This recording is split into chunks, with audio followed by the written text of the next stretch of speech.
It's like having to eat a toad in the morning, right? It's like, it's not going to be something you want to do. There'll be things you're trying to avoid. They're snakes, essentially. Compare yourself to who you were yesterday, not to who someone else is today. I've dealt with hundreds of people in my clinical and consulting practice, and we set a goal, we develop a vision, and work towards it, and things inevitably get better for people. So it's not a luxury, it's difficult. It's a moral responsibility, and it isn't happiness. It's not, the pursuit isn't for happiness.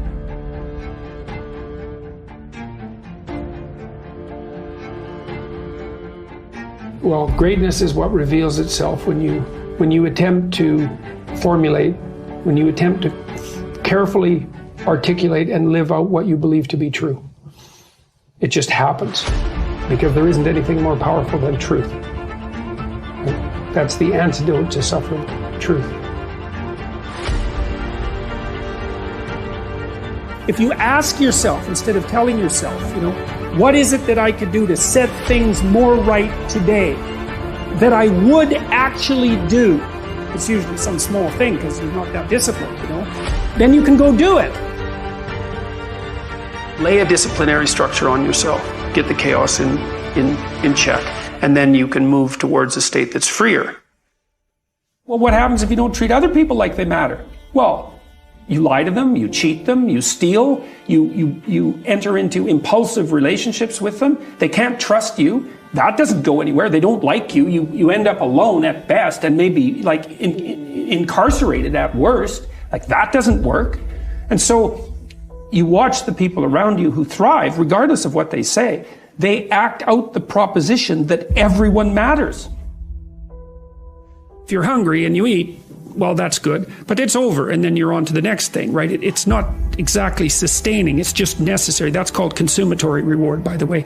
This other reward system is incentive reward, and the incentive reward system works on dopamine, this neurochemical dopamine, which is also the neurochemical tracks that opiates and cocaine and amphetamines, the drugs that people really like to abuse, alcohol often for some people, activate. And so you might say if you don't have enough meaning in your life, then you're more prone to addiction. And that's definitely the case, even with rats. If you take a rat and you put him in a cage by himself and he has nothing to do, and then you give him access to cocaine, he'll get addicted to the point where he won't do anything but take cocaine.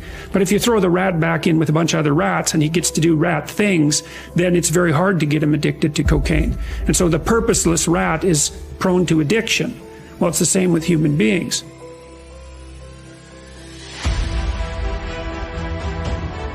Kind of have this idea that you have a certain delightful, wonderful, positive freedom as a child, and then that's given up as you approach adulthood. But the truth of the matter is that you have a lot of potential as a child, but none of that is capable of manifesting itself as freedom before you become disciplined. And discipline is a matter of the imposition of order, and the order is necessary, especially for people who are hopeless and nihilistic. And lots of people are hopeless and nihilistic, way more people than you think. And part of that is because no one's ever really encouraged them. The magnitude of the reward you experience as you're moving towards a goal is proportionate to the importance of the goal. So that means the more important the goal you pick, the more possibility there is for the kind of reward, let's say, it's really a state of being that is life-affirming.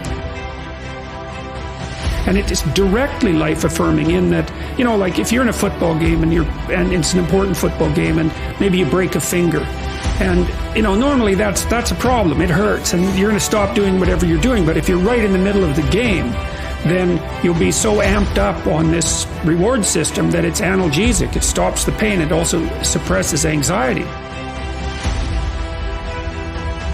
People that have extracted unbelievable successes out of catastrophic failures. And I'm not saying that in a naive way. I know perfectly well what happens to people. You're doing fine in life and then you get cancer, and then 6 months later you're dead. And all the heroism in the world isn't going to save you at that point. But that's not the point.